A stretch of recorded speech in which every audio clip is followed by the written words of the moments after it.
That wasn't annoying at all. What's up, FootClan? Before we get today's show started, we want to invite you to head over to FootClanVote.com, if you'd be so kind, and vote for us. For the iHeartRadio Podcast Awards, we were nominated amongst a group of very impressive podcasts to be the best sports podcast of the year. So head over there. You can vote every day. Takes a couple of clicks. FootClanVote.com.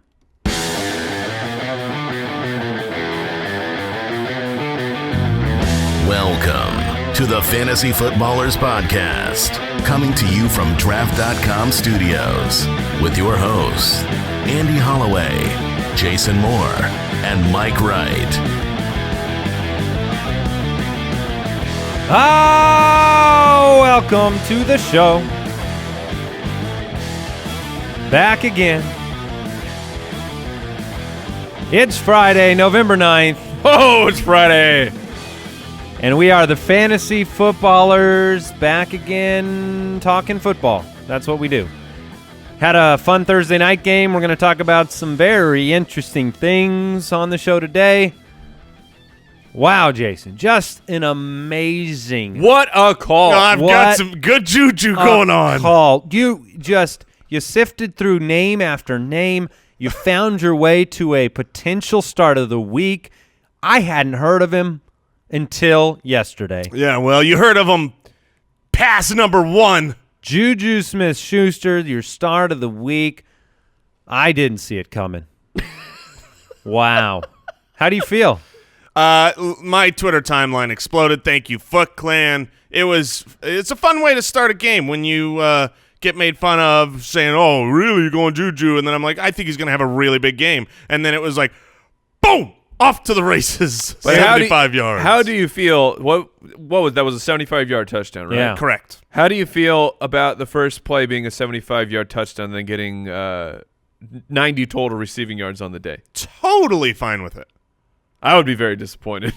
You'd be very disappointed I with would. 90 yards and a touchdown? If the first play from scrimmage is a 75-yard touchdown pass, That's because yes. Mike is traditionally the greediest Yeah. of the three of us. So, yeah, I get that. You get that score. He's the and one then that's you're like, upset when Todd Gurley lays down. Oh, get that out of my face. I was not. I was the defender of Todd. So, congrats on your But that's because he wasn't on your team is the point. If he was yeah. on your team, just like when you used to have Shady and he'd be going out there and putting up these monster 30, 40 points, and you'd be so pissed when they pull him. It's like, Yeah, well, "You got I'd be upset at the coaching. Yeah, because it's always a bad mistake when you pull my players off the field. He's greedy. He's very greedy. Fantasy football greed is okay, though. You can want more points. Absolutely. That's fine. But, yeah, nice start. We've got so much to cover today.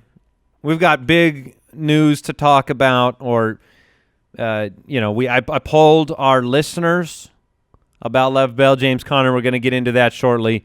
You can find us on Twitter at the FF Ballers. And, like I said, there's a lot going on. We're going to get right into the Thursday night recap, and I'm going to start here.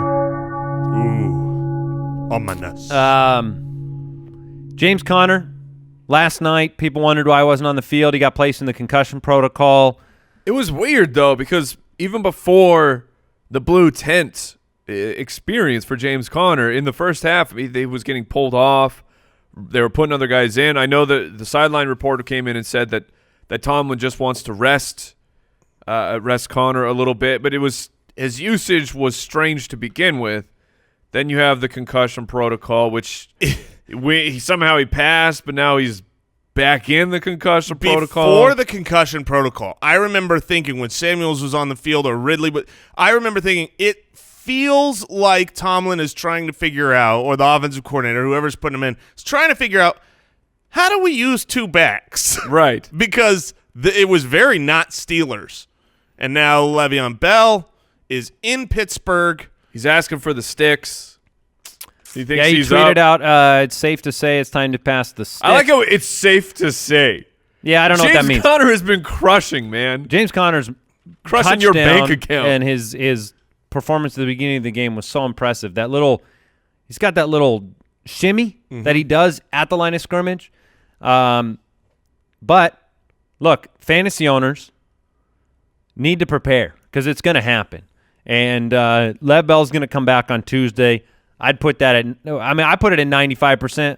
Yeah, I don't. We should not report it like it's a done deal. It's not a done deal. Because there was another report from The Athletic that Le'Veon Bell is still considering not showing up at all.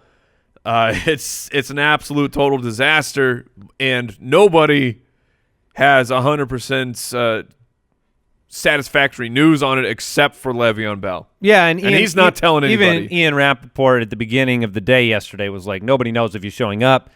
But more and more reports started trending yesterday where the leadership in Pittsburgh believes he's going to be back. I tweeted out yesterday, 10,000 of you voted, said, look, if Lev Bell reports Tuesday, what is James Conner rest of season? And here's what you said.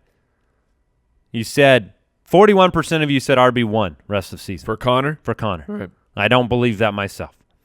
40% of you said RB2. So 80% of you believe he's going to be an RB1 or an RB2. 12% of you said RB3 and 7% said RB4 or worse. I probably fall myself, and you guys cast your vote, but I fall probably – I'm going to give him the benefit of the doubt. I'm going to put him in the RB3 category, but it's probably – That's the benefit of the doubt? It is. I was going to say between RB3 RB4 is kind of where I'm at. I would lay in the RB2 area. It's interesting for all of Le'Veon Bell's success and how great he's been as a running back for this team. Goal line work has never been the calling card of Le'Veon Bell. I mean, on the ground, last year he was successful with the 9 touchdowns, but before that, 7 rushing touchdowns, 3 rushing touchdowns, which are fine. Like I'm good with those numbers. But when you're an elite running back who's on the field 80-90% of the time, you expect a little bit more, and James Conner has been very successful in that role. So it would not shock me to see at this point the timeshare and them go to James Conner at the goal line. It's possible. Which would keep him in that running back 2 category. Yeah. The offensive line is outstanding for Pittsburgh. And so yes. I know that there's been a lot of like apples to apples comparisons to James Conner's numbers at this point in the season and Lev Bell's. And look, this is a great offensive line and offensive system. I think you're going to lose just about every one of those receptions that Conner was getting. Very possible. And I think and then you get the concussion worked in. It's going to be very interesting for fantasy owners. Last night, Pittsburgh came out, set the world on fire, 52-21. They defeated the Panthers. They stopped the Panthers' winning streak. It was just one of those games for Carolina that they came out, they had an impressive drive. They scored. Christian McCaffrey had 3 touchdowns. They did not want to guard Christian McCaffrey. No, especially that first drive. And in the passing game where they decided to ignore him on a couple of touchdown passes. But it was a weird game. I mean, Cam Newton didn't really rush the ball. Their offensive line struggled immensely, the defensive pressure from Pittsburgh. And it was a game that I don't think it ends up this way in Carolina, plain and simple. The momentum, the ball rolling down the mountain, so to speak, just kept gathering points, and it just washed them away. Yeah, Big Ben is not throwing 5 touchdowns in Carolina. That's why, when we were, talking about this game, we loved the matchup being in Pittsburgh. Makes a lot of sense. I mean, everybody got involved. Jalen Samuels, you get a touchdown. Vance McDonald, you get a touchdown. Juju, you get a touchdown. Jesse Antonio James. Brown, you get a touchdown. Jesse James. This is an Oprah Winfrey situation. Yeah, and for McCaffrey, if you played against him this Thursday, ugh, I pour one out to you. Brooks was messaging about, and I said, hey, this reminds me of when A.J. Green cost me a matchup on Thursday night, and it was the worst. Wait a minute. You didn't play against Brooks him, didn't Brooks, play did against you? him, did he? In Dynasty, Brooks, did you play against Christian McCaffrey? No, you didn't, not because this week. I did. No. Yeah. And guess what? This is the 4th time I've had to play him in 9 weeks, and But listen- he's terrible to play against. Listen, this was Christian McCaffrey. This was his highest fantasy output of his career. It was, according to Tristan Cockcroft, this was the highest output of fantasy points for a Carolina running back in the franchise history. And that's pretty crazy because they've touchdowns. had a long, Yes. D'Angelo Williams and Jonathan Stewart. 3 touchdowns will do that, though. Yeah. Any big takeaways from the game? It was nice. Like, Vance McDonald didn't make an appearance for a while. And then all of a sudden got a little screen, got the touchdown, made a couple plays, so you were happy if you started him. Yes. Any other thoughts from this game? I mean, My only thought Greg from this Olsen game, underwhelmed. yeah, he did, was the Pittsburgh defense, their defensive line just looked unbelievable. And so going forward, I want to factor that in. I want to remember how they're starting to click. Yeah, they've been a much better defense week after week. Yep. I mean, that's just what's been happening. And you know how much Mike loves Joe Hayden. I mean, That is true. How'd Devin Funchess do, suckers? poorly. 3 for 32. How'd the Carolina Panthers do? Yeah. If Christian McCaffrey did subtract- mighty fine. Well, There yeah. were points scored by the Carolina Panthers. the Steelers thought, you know how we can win? Let's play 11 on 10. We're going to play 11 on 10, and we've got one more man than them. Now, we're not going to guard Christian McCaffrey, but those other 10 guys we're going to lock down. It worked. It is Friday. So much going on. Let's do this. FootClan Friday. Today's FootClan Friday winner is Alicia Fernandez. Alicia! Congratulations. You win a $55 gift card to shopballers.com. You can get yourself some swag for free. Yes, thank you for supporting the show. Absolutely. On Friday, we like to cover all the injuries, everything we know about them heading into the weekend. Don't forget, you can also get updated further by checking out our rankings. We're going to adjust those every time we get information, practice reports. And then Mike is on Sunday Live an hour before game time every single Sunday. That's where the magic happens. That is where the magic It's happens. where something happens. Something happens each and every week. Let's do it. What's it gonna be, McFly? Are you in or out? All right, in or out, Chris Carson. He's going to be a game time decision for Seattle. I honestly don't have a read on if he's going to play. I don't want to play him for my fantasy team, though. I could say that. Well, they did say he was pretty much going to, like, before the week, they said he wasn't going to get any practice time in. So And instead he was gonna, we've I'm seen guessing- nothing to change the I'm guessing narrative. he is active for the game. I limited think if he, in work. Yes. Mike Davis time? Mike Davis, to me, is a strong play. And if for any reason Chris Carson is out, Mike Davis becomes a must play. Okay. All right, that's fair. Sony Michel, in or out? I think he's going to play this week. Okay. Marlon Mack, it was pointed out by thousands of you that we did not have a good Marlon Mack discussion on the breakdown yesterday, which Or any. you're right about. Right. We're right about. It was an oversight. We didn't talk about Marlon Mack. First of all, do you think he's going to play? Second of all, if he plays, are you playing him? What do you think about Marlon Mack in Week 10? Yes and yes. It's never a good thing. You don't want a player coming off of a bye week No, you don't. who's still practicing limited, which is what's happening with Marlon Mack. So you have to pay attention. You have to monitor. However, the week prior, he's been dealing with the hamstring issue, which you just have to give it rest. And they gave him extra rest during that week in a way that made me think Marlon Mack, who was, you remember, he was going to be my start of the week. Yeah. I worried about him because of the rest they were giving him. Then they went out and gave him 25 carries. So, no, I think he's active this week. I think he gets a bulk of the work. I'm a big Marlon Mack fan. I think you could play him, but it's not a very good matchup. Jacksonville is top 10 against the running back. I think with Leonard Fournette there, I think the game is going to, it's going to wind out a little quicker, and the plays are going to slow down. So I don't think this is a huge upside game for Marlon Mack, but he is a startable player. I don't worry about the injury right now. Kerryon Johnson, in or out? He will play. He's been limited all week. Him and LeGarrette Blount actually have been limited all week, but Theo Riddick is the problem. Yeah. Doug He's your Mo- pump Because the brakes. Theo Yeah. Riddick's in. Yes, Theo Riddick will be playing, and the matchup is really bad for the Lions running backs. What about Doug Martin, in or out? Limited yeah. Thursday. He'll probably be in. Not a good week for him. Jalen Richard week.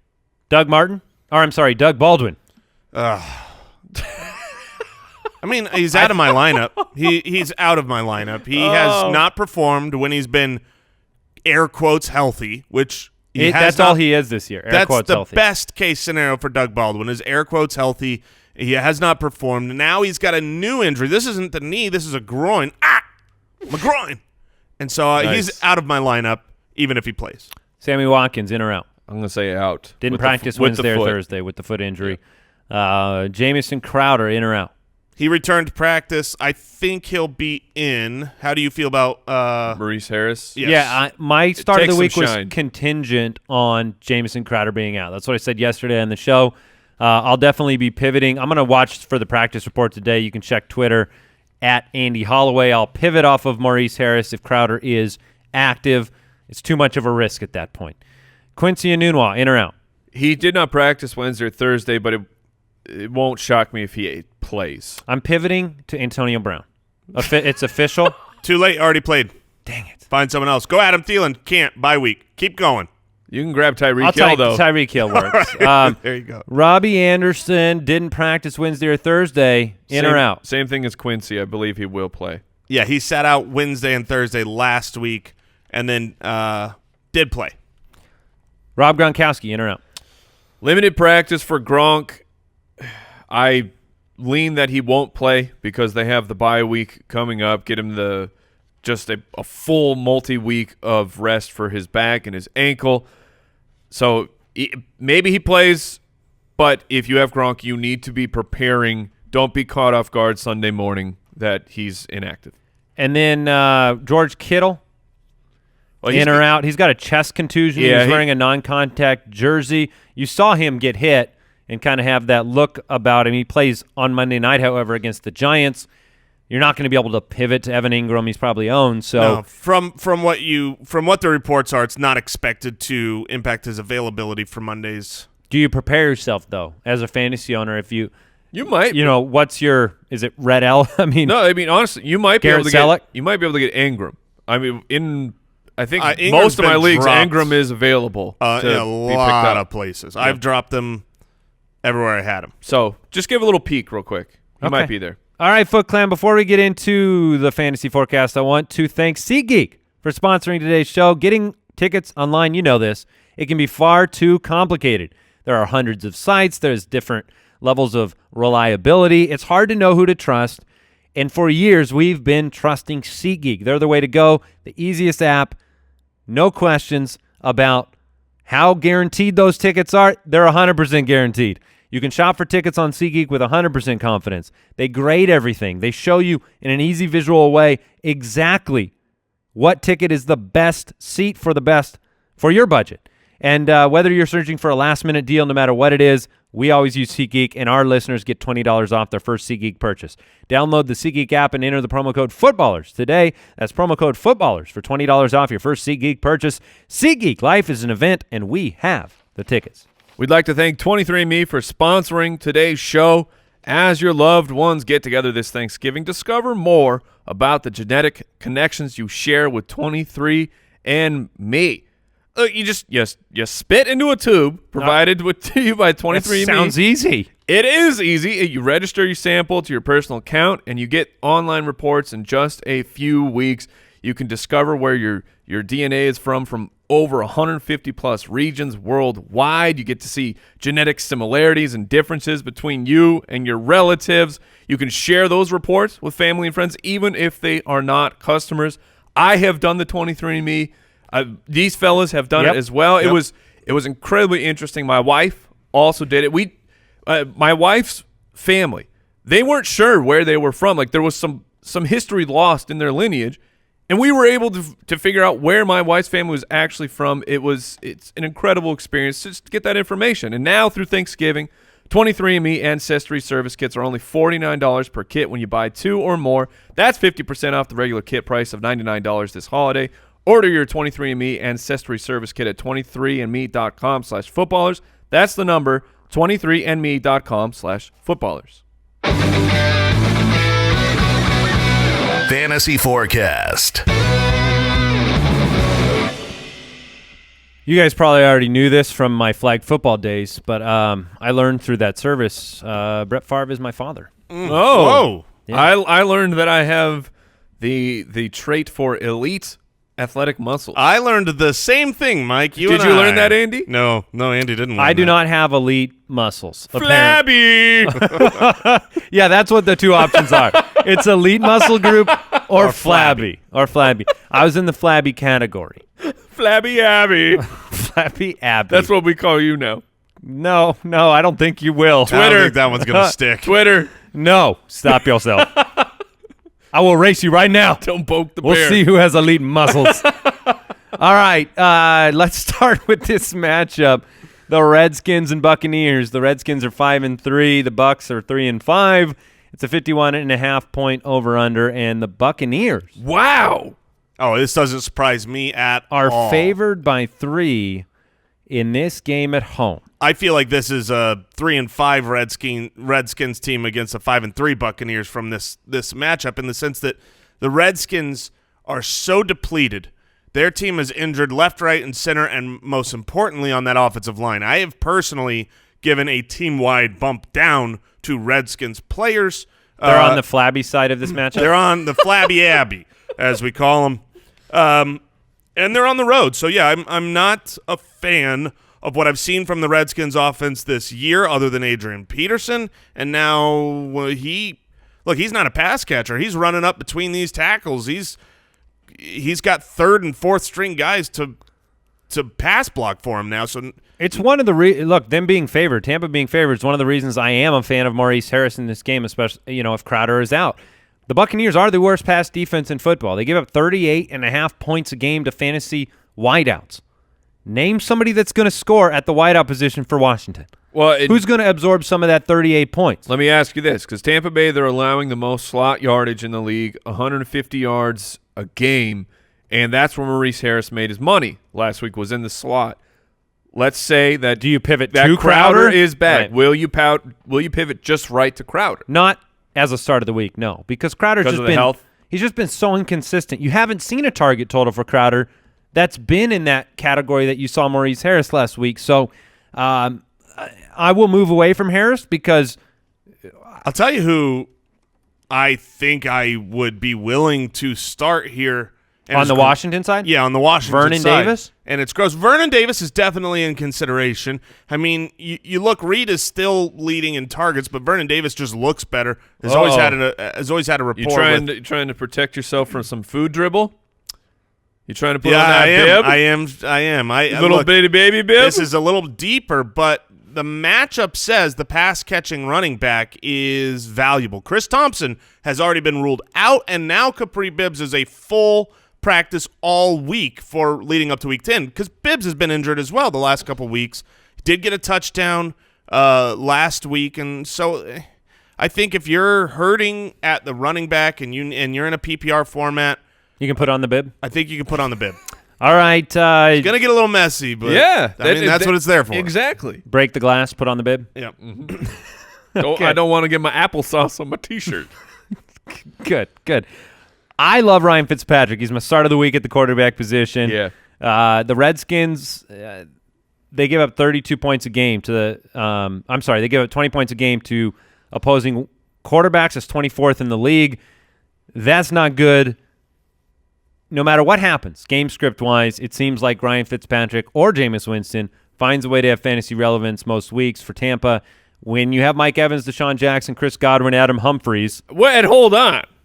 You listing Adam Humphries as he deserves to be with an Humphries. He deserves to be listed after a 2-touchdown performance. That's the way it works. No, but I'm saying he's at the back of the list. Oh, you want me to move him up? Where he belongs. The guy's playing. Last week, 82% of the stats for Adam Humphries. He played more than Godwin. He played more than Chris Jackson. His market share was 16% of the targets. Calm yourself down. He is Cole Beasley. Yes, he does the same thing. Beasley has these games that are big. Are you picking up Adam Humphries over any of the three other wideouts? No, of course not. I'm asking Mike. Okay, the Mike, are you picking him up? I would play Humphries over Godwin. So that's fine. I don't mind that at all. I would not I wouldn't over Deshaun Jackson because I want the opportunity that Deshaun Jackson provides. But it will not surprise me in the slightest if D-Jax has another meh game and Adam Humphries is like 6 for 70. Deshaun Jackson pretty much always is like fourth in their target percentage or snap snap count percentage. He's not a guy that is out there every play. But the value difference between a guy like Humphries, who's going for 2-3 yards slant, get a little quick pass and fall down usually, and Deshaun Jackson, who's going 75 yards and catching a bomb touchdown, is very. Deshaun Jackson has a low snap percentage and is the 17th ranked running back on the season. And wide the games receiver. where he's done, He's there because are of you the first Are four you games. expecting a ferocious pass rush from the Redskins? Are you expecting them to be ahead and him needing to pepper Humphries with targets? The game script's a lot different this week than what we had last week. Okay. That's why my confidence goes down. But O.J. Howard, he's a must-start at the tight end position each and every week. That's really where this matchup is. I mean, I don't think we missed anybody here. Peyton Barber would be the discussion. Yeah, he's been limited in practices. He is a running back in. He's a maybe. He's a 3, I guess. Yeah, he's a running back 3. Maybe Barber. Maybe Barber. Barber or Bibbs? I would start Barber. I would go Barber. Yeah. Get a haircut. I'd rather you got to put a bib on to go to the barber, right? I mean, is that what they call it a cape? Don't they call it a cape? I don't think they call it a cape. I think they do. I honestly think they do. I think it is called a cape. Shout out to the barbers out there. Shout out all our barbers out there. Tiki, if you know anything about this, let us know. Rondé, please let us know. The Chargers at 6-2 take on the 1-7 Raiders. The Raiders are 10-point home underdogs. That's one Gruden. A 10-point swing is a Gruden. They need at least a Gruden to break even here. 49.5-point over-under. Look, the Chargers and Raiders, this is going to be a rough one on Oakland. The Chargers are a good team. They need this win. What else? What are you expecting from this game? You're starting Rivers, you're starting Gordon, you're starting Allen. Yep. Can you flex Eckler? He had an underwhelming performance last week. Mike Williams, Tyrell Williams. Yeah, I think you can. I mean, Tyrell is just like starting Deshaun Jackson to me. Like they're the exact same tier of fantasy player for me. Really? Okay. Yeah. Okay. I mean, I see that they have same style. Like Deshaun Jackson has hit more this season, but we're also don't let the first 4 games of insane massive success for Deshaun Jackson alter who he actually is. The past 4 weeks, he's 32 yards this past week, 25 3 weeks ago. I mean, the hit or miss nature of Deshaun Jackson is still there. He's not a surefire candidate, even with the Fitzmagic throwing him the ball. Okay. Mike just sent me a picture of a barber cape. Yeah. What's it called? It's called a cape. Yeah. However, from the picture, I am now convinced that everybody at Hogwarts is getting their haircut. But because they just have to turn it around. That's the thing is it goes in the front, doesn't it? Well, it covers. That's what makes it a bib. Look, it covers your whole body, but you realize that Batman can take his cape and cover his whole body. He's always ready for a little snip. Does a magician wear a cape? Yes. Because I mean, those cover the whole body too. Yes. Okay. All right. It's cape. Consensus. It's a cape. Darkwing Duck. I mean, cape. Let's get dangerous. Let's get dangerous and talk about the Raiders. All right. What a transition. Is Jalen Richard the preferred running back play? Yes. Based on game flow. 7th most running back targets, 6.1 a game. 10-point dog says that Jalen Richard is the play at the running back position for the Raiders. His numbers when he's actually catching receptions, it's crazy because like about 90+% of his receptions are when they are trailing. Yeah. Not that they're ever, I guess, winning games. 90% of their snaps so you as could a team say are also. If he catches the ball and 3 minutes have come off of the game clock, they're probably trailing. It's not been pretty. No. Who else can you start? So I think Jalen Richard is a fine play. Who else can you start? Cook. Okay, I'll that's still fair. start Jared Cook. But like Jordy Nelson, Martinez Bryant, Brandon LaFell. Someone could. Someone could catch the ball. Yes, but would you be willing to gamble on any of them? No. Agreed. Love Michael Keaton. Moving on. The 7-2 Patriots take on the 4-4 Titans.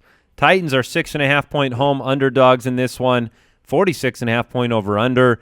And the question on everybody's mind, beyond whether Rob Gronkowski is going to play, to me, is whether Josh Gordon is going to continue ascending as a fantasy asset. Mike, you made him your start of the week this week. Yep. I love Josh Gordon Malcolm this Butler week. Yes. disintegration effort. Yes. I don't expect Butler will shadow him. But, yeah, no, Bill Belichick's going to try and Thanos this matchup and say, there was a reason we didn't let you play in the Super Bowl, and there's a reason that we cut you. So it won't shock me to see Josh Gordon just They're turning go the ham. lights on that shadow, and it's going to go poof. What shadow? Yes. There's nothing here but Josh Gordon. Josh Gordon's a very great play. confused. Yeah, but I Try to see a shadow in the light. It's impossible. it's actually harder to see a shadow in the dark because Everything is shadow in the dark. you need a light source to make a shadow. know what Correct. But if you shine a light on a shadow, Quick question of the day. Do you it know goes what away. a shadow is? I believe so. It's actually the absence of light. But That's the point. We have derailed here. I don't know what's happening. Back to the conversation. I don't just love Josh Gordon. I like just the Patriots as a whole in this one, especially the pass catchers. The Titans defense, they're a little mysterious because they, in terms of fantasy points allowed to the quarterback, running back, and the tight end, they're top 6 in all of those except wide receivers. They are 25th best. They've found a way, and really genuinely, they have found a way to make games. It's a funnel defense. To Everything make goes games to wide receiver. really ugly. I mean, Yeah. Tennessee all season long has found a way to just, there's never been these great, awesome offensive back and forth performances, and I think their defense does get it done. Like you said, the wide receivers, they've given it up there, and so that's why I think Josh Gordon's a great play. I'm not as sold on the running backs. James White, now Sony Michel's going to be back. How much is Sony Michel, if he's back? How much is he used? Cordero will probably get a few reps there too. Right, but he's not He's not startable. He's only there to hurt the value of White So are and you Sony. concerned about James White? Because he is smash for me. Yeah, I mean, no, he's not smash for me, but I'm not going to not start him. James White is a different type of running back that he's just force-fed so many passes that I don't worry about him and I don't really this ranking. Yeah, I don't really worry about him either. I'm not downgrading him. I do think it'll be an interesting game because Brady's been on fire. Did anybody realize that this is a rematch from the AFC divisional game last year? That's insane. Oh, no, I did not remember that. Patriots are going to win this game. It's just a matter of how they go about doing it. And I can see, look, if Sony Michel's out there, you're going to reduce total play him, opportunity though. for James White. You would play Sony Michel? I'll play both in of these. first game back? Yes. Okay. Rex Burkhead. Do you remember him? Of course I remember Rex Burkhead. We're He returned to BFFs. practice on Thursday. Oh, Yes. sexy Rexy. He is going to return. He's not eligible to play until week 13. But I asked Mike this in the studio yesterday. Is Rex Burkhead prepared to – look, he already ruined the beginning of your season, Mike. He did. Is he there to ruin the end for James White and Sony Michel? More Because Patriots, they don't care about your fantasy team. Right. They care about winning. more Sony Michel concerns than James White at this point. Yeah, I mean, would you, if Sony Michel comes back, has a great game, and your trade deadline is coming up next week, would you be willing to pivot from Sony in worries that this might be a three-headed committee when the playoffs come, and all of a sudden, we had the playoff matchup this week. Not me. I do not think that Rex Burkhead returning. Look, I think what Belichick wants to do is he wants to run Sony. He wants to run Sony early, often. He wants somebody that he's going to consistently be able to get chunk yard. It's a difference of talent. I don't think Rex Burkhead coming back in Week 13 is going to be able to chunk yardage the way that Sony Michel is, and that's all that matters to me. Oh, the only thing that matters to me for Rex Burkhead and Sony Michel is dedication at the goal line. Because Sony he's not catching passes right now in this offense. He can do it, but they're only using James White in that role. So if Sony Michel ends up splitting goal line work, then you're going to get games of where maybe he has 20 carries and 90 yards, but if he doesn't score, then you're like, crap, And I'm not concerned about Rex taking that work from him. Okay. I'm not. Does your bullishness on any of the wide receivers change if Rob Gronkowski is active? Nope. No. Okay. Now, the Titans side of the ball. Yeah, that's where I was going to. The Titans side, Marcus Mariota was my stream of the week. He's the consensus QB 20, so not a lot is expected from him. But last week, it was pretty good from Marcus Mariota, and he ran the ball 10 times. Game script says they're going to have to figure out a way to get back in this game through the air. That could be a lot of screen passes to Deion Lewis. Deion Lewis, 138.5 total yards in the last 2 games. Jason, you like Deion Lewis a lot. I do like Deion Lewis a lot. Now, this isn't the perfect matchup for him, although it is. What, it's revenge a revenge game. Revenge for what? Giving him a new career? Taking him away from Cleveland and giving him a life? A revenge game for making him go from the Patriots to the Titans, Andy. If I were him, I would thank the Patriots for what they did for me by taking a knee on every handoff. So, Deion Lewis, the reason That's his 5th consecutive knee. The reason What's happening? He keeps tipping his cap to Bill Belichick for taking him out of Cleveland. The reason that I like Deion Lewis is not in the matchup or this week specifically. It's because coming out of the bye week, the Titans said we're through with the Derrick Henry experiment. You can be in on the goal line situation or the 4th and 1. Otherwise, even then, I don't know why. I don't know why you're putting him in seriously. Well, and they didn't always. Deion got some goal line work, but Deion Lewis has just been the last 2 weeks, and especially after their bye week this past week, he is the guy, and there's not many of those full 3-down backs in the league, and all of a sudden Deion Lewis looks like he might be one. So that's why I am pretty high on Deion Lewis going forward. Can you flex Corey Davis, 4th highest target share in the league? That is equated to almost nothing in fantasy points. And if you can't flex him now, can you release him? You could. He's my wide receiver 28, so I guess that is flex. That's a flex. He will be shadowed by Gilmore and for a DB for New England, and Gilmore has been incredible.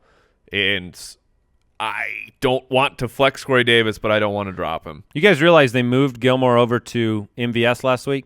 Yeah, during the game. They shifted him over to Marquez Valdez after the 2 big catches. So, yeah, they used him to shut somebody down. Yes.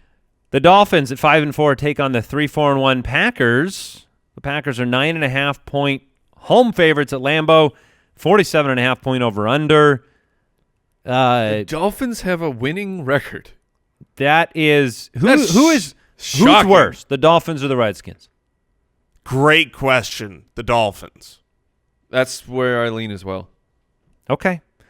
Well, they're going to get beat this week. The Packers at home, I think they take care of the Dolphins. So where do you find fantasy value on that Dolphins roster? It has been a struggle all year long to be able to say any name with any confidence. Kenyon Drake, Frank Gore, Kenny Stills, Devontae Parker, different names every week. Kenyon Drake, I think I'm benching just about every one of them. Kenyon Drake has – the reason he's been disappointing is not him. It's been the coach. It's been the usage. Because when his efficiency is fantastic, but, last week he got 3 carries. That's not going to get it done. But if you look at his involvement in the passing game, going back the last, half of the season, 7 receptions, 4, 2, 4. He is the guy to be getting involved in the passing game. If they're down to the Packers, I think Kenyon Drake, you can start him this week. Yeah, Drake to me is the type of player that if you've held on this long, you haven't moved him, you didn't drop him at the beginning of the season,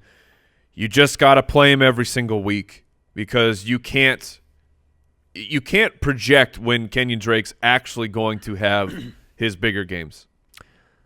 You got to take the good and the bad. So, Graham Barfield, I retweeted this yesterday, switching to the Packers side, the more interesting side, the side I care about in this matchup. He tweeted out this about Aaron Jones. Among running backs with at least 125 carries over the last 2 years, Aaron Jones is first in yards per carry, first in yards gained after a defender closes, first in rushing gains of 10-plus yards, first in success rate, second in first down rate. He's very All good. that is very neat and special, but you can't translate tweets into fantasy points yet. I'm working on it. But Aaron Jones needs the ball for that to translate. It was the highest carries of the season. I agree, and I've said it all year. It's coming. Is it coming this week? Yeah. Yeah. The ghost is in your throat. Yeah, it is coming shame. this week. It's the shame of Aaron Jones' that was denial. Yeah. emphysemic man hiding in a corner that just looked up and said, "Yes, it's coming."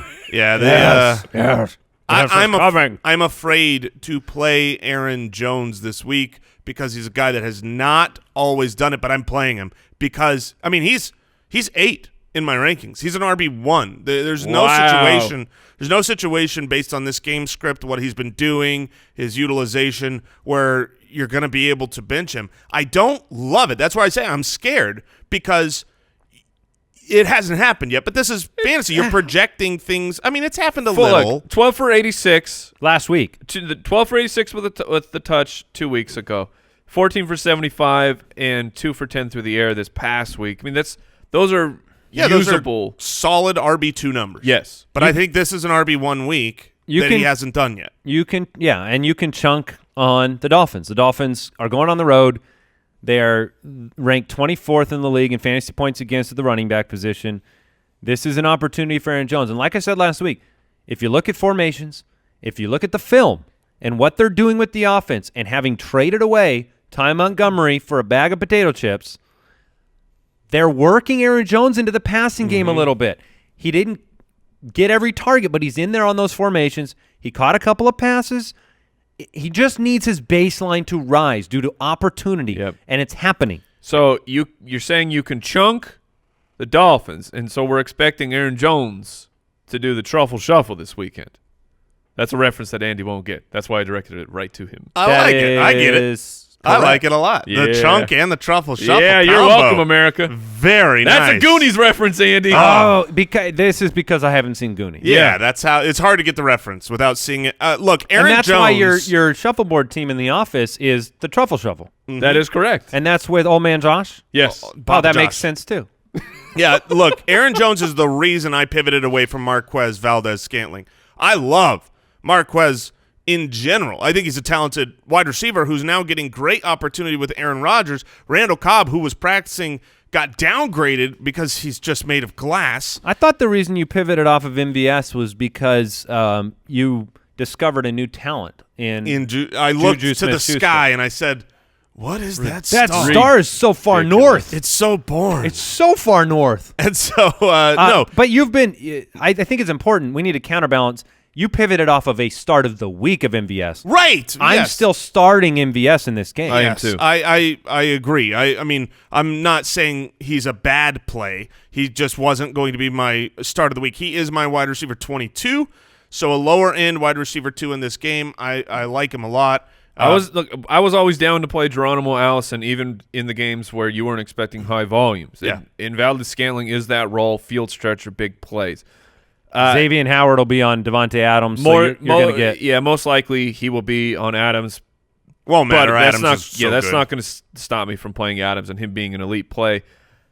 We don't need to spend too much time on it, but Dolphins wide receivers, let's at least touch on it because the Packers defense is ranked 29th against fantasy wide receivers. Kenny Stills was a surprise active this past week.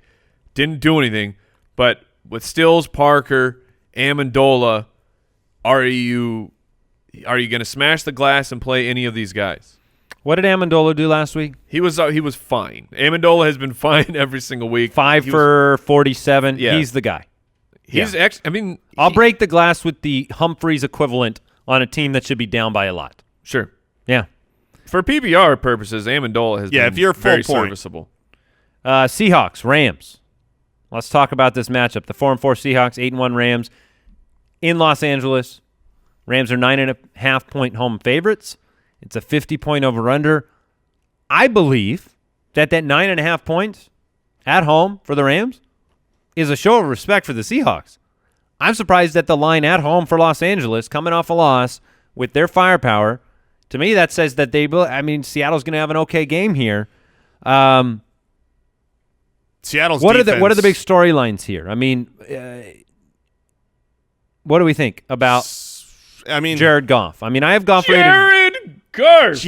I have him rated very high this week, despite the fact that Seattle has been great at stopping opposing quarterbacks. We talked about their matchups. It's a little deceptive walking all the way through. I don't think they're the second best team against quarterbacks, which is what their ranking is, because they've played a lot of quarterbacks that don't have the capability of being high scorers. this is going to be their biggest test. I like Jared Goff to the tune of him being my number 4 quarterback this week.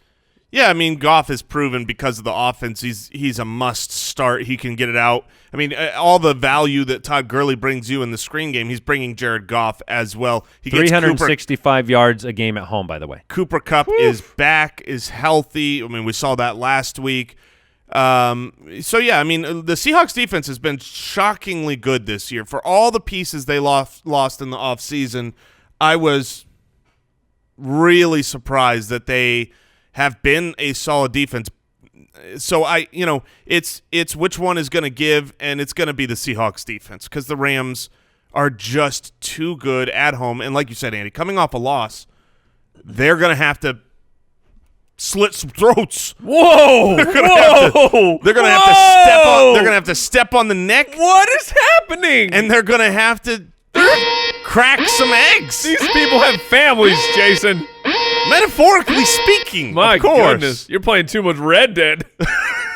You're getting infected. Hog time. Look, thank you. You're welcome. Brandon Cooks, Robert Woods, Cooper Kupp, you are going to play all 3 of those.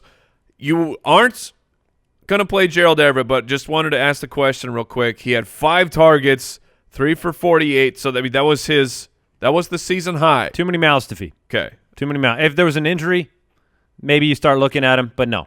Okay, the snap percentage didn't actually go up for him. He just happened to get the targets. The tight end on the other side, though, we have some questions there. Nick Vannett ran more than twice as many routes as Ed Dixon last week. I had a dream where I admitted that no. Ed Dixon was terrible. Oh, really? Yeah, and so I'm a little worried. I was like, why did I do that? You had a dream that you admitted he was not good?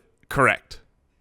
It's almost like a full admission is happening right now. No, Your dream can't – some dreams can come true.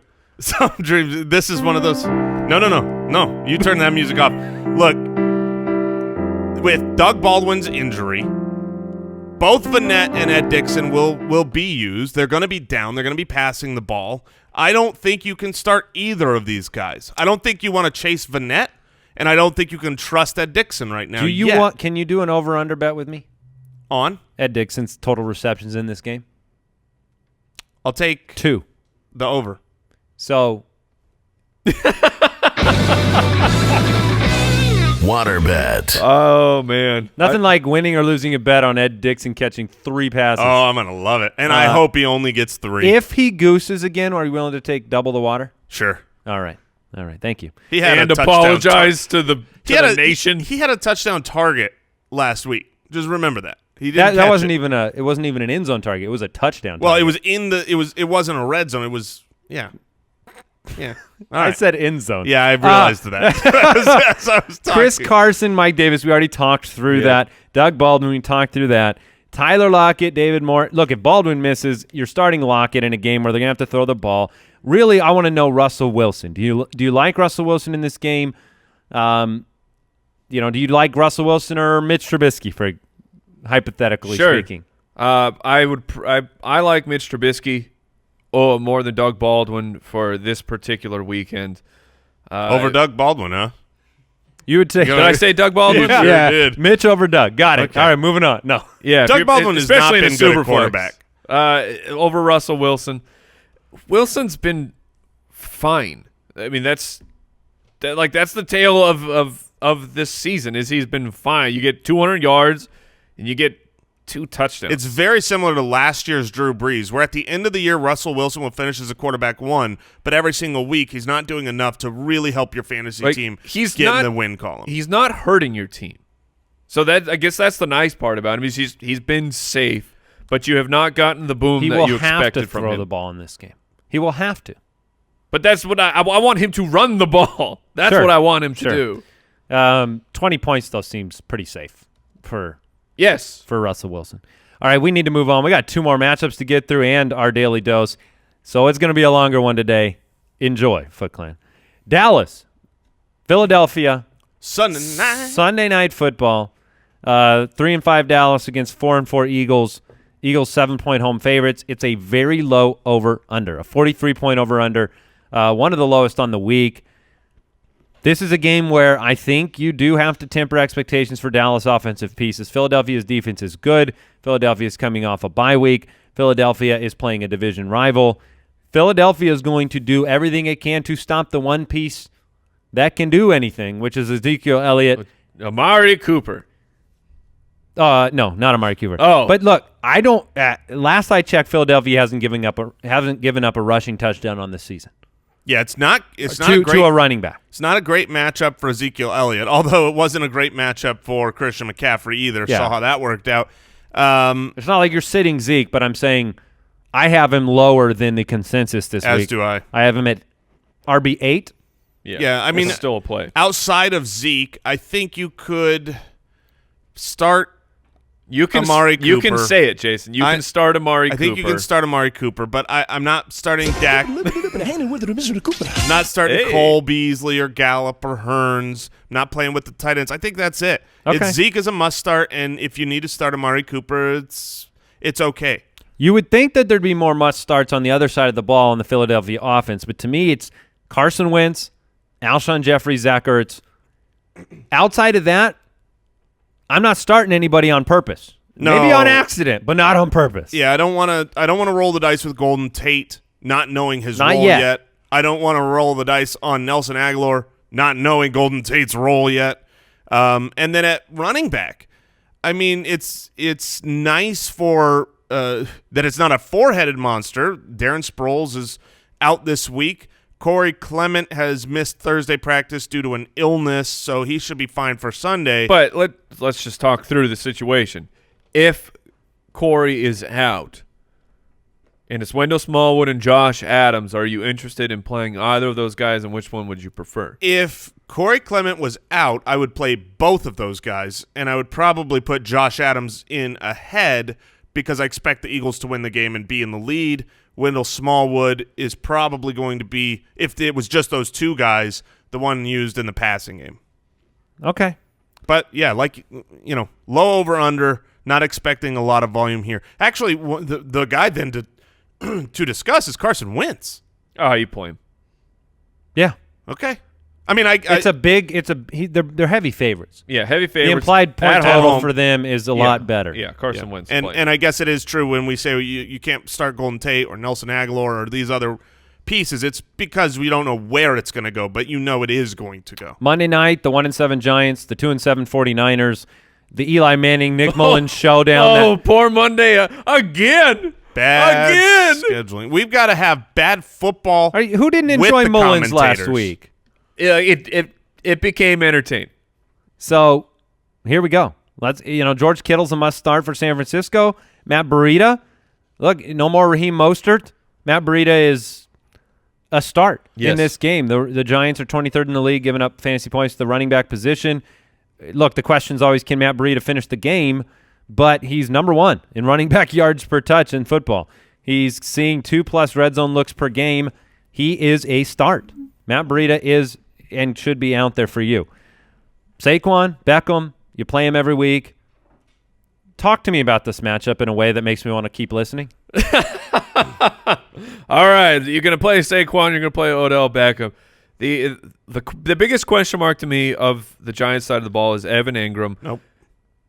That's a no for you? Yeah, that's a flat-out no. I'm not starting Evan Ingram. It's been incredibly disappointing. He had a historically great rookie tight end season. He's right now on this year, though, he's getting averaging 3.4 yards. That's his average depth of target. Last year it was 8.8, that's a great number for a tight end. You want to see that. The impact of Saquon getting checkdowns and Eli Manning being the ghost in the shell is destroying Evan Ingram's fantasy value. Yeah. So I mean, for those factors, I'm with Jason. I would prefer not to play Ingram. Yeah, I mean, unfortunately, I would play C.J. Uzomah over Evan Ingram, and he's still available on a lot of waiver wires. So if you can avoid Evan Ingram, do it. Yeah, it's Saquon, Odell Beckham, Matt Breida, or in Mike's dynasty George lineup, Nick Mullins. Oh yes, there is. You've got some bye week. You've got some bye week issues there. I have some bye week and a benched quarterback on my team. Jameis. I have Cousins and Jameis. And 2 weeks ago when Jameis got benched, I looked at the schedule and went, oh, crap. This is a problem. And I was able to pick up Brock Osweiler last week. And luckily it was like, oh, okay, Ryan Tannehill's going to miss a few weeks, so I'm going to play Brock. But then Nick Mullins was my knight in shining armor. I'm playing him. FootClan, join me. Fantasy football. Join you? Yes. Like play Nick Mullins? No, I hope Or you just listen to root him. for you? Yes, Mike. join me. Yes. I noticed you got McCown also off of waivers. Oh. recently. I don't know if that's a tough decision Oh, man. for you. I might have to play McCown Mullins. You're not playing. Who? FootClan. Here's my life. I'm playing just for Oh, counter my Nick gosh. Mullins. Let's get into the Daily Dose Someone- where you can draft him. Put me out of my misery. The Daily Dose. Brought to you by Draft. Wow. So what are we doing here, Mike, for Daily Dose today? Is We're this di- everybody? Wild Yeah. and free? Yeah, we're doing a wild and free. We're just doing we're going to get heavy hitters in here because it's a 3-person draft and everyone is available. Oh, wow. Okay. I took Saquon Barkley with the number 1 overall pick this week. I'm going against. Mostly because I ran out of time and didn't realize this draft was about to start. I'm going against my rankings. I have Kareem Hunt as the number 1 running back on the week, but Todd Gurley's available. I'm just playing You Todd ran out Gurley. of time as well. Cool. Mike has back-to-back picks. All right. So Who won last week, by the way? I did. Mike won. I was. Wait, Mike won? Yes, I did. Thank you. Is this the Congratulations. first one? No, it's the second one. Thank I'm you. proud of you. So then because you were so kind to give me Kareem Hunt, I'm just going to stack. I'm going to go heavy at running back. I'm going to go with Kareem and Melvin Gordon. This is fun. Yeah, we're going to have just nonstop all-stars here. I'll take Alvin Kamara, please. I'll take my start of the week, David Johnson, stack him on top of Saquon. We'll go with that, and then I get another pick, don't I? You do. That's amazing how this works. You know Really, what? with all the players available, you went with David Johnson. And Patrick Mahomes. Yeah, I don't blame you with Pat Mahomes. I'm going to take my number 1 wide receiver on the week, Michael Thomas. Not bad.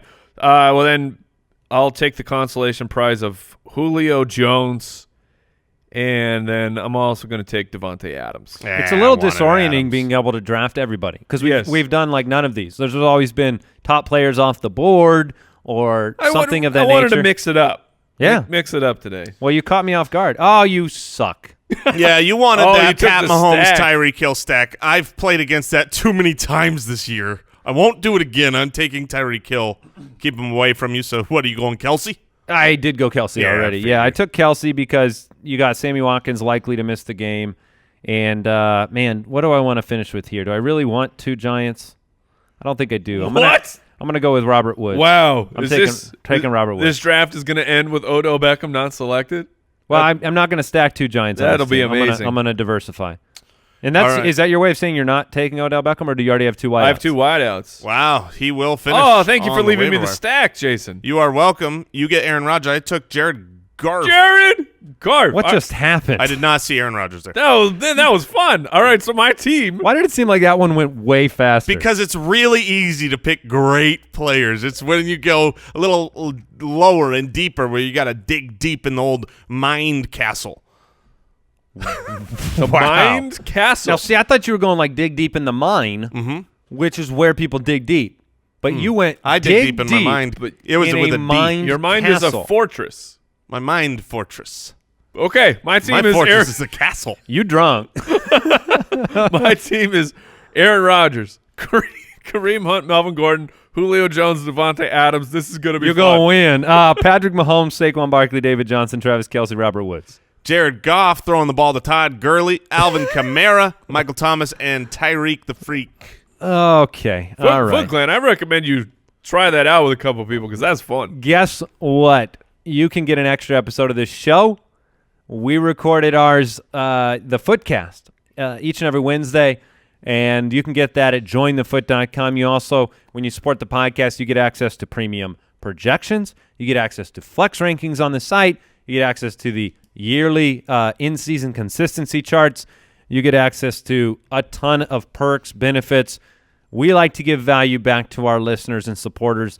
That's been the goal of this show since day one, and that's what you can do over at jointhefoot.com. We appreciate each and every one of you supporting the show And we're always listening to how we can make this show better and help you enjoy your fantasy football season even more. Absolutely, FootClan. We love you all. You're beautiful people. We hope you smash it. Make sure you join me for Sunday Live 1 hour before kickoff. We'll go through all your life's questions. You can dig into Mike's mind castle. Yeah, goodbye. Thank you for listening to another episode of the Fantasy Footballers Podcast. Join our fantasy football community on jointhefoot.com and follow us on Twitter @TheFFBallers.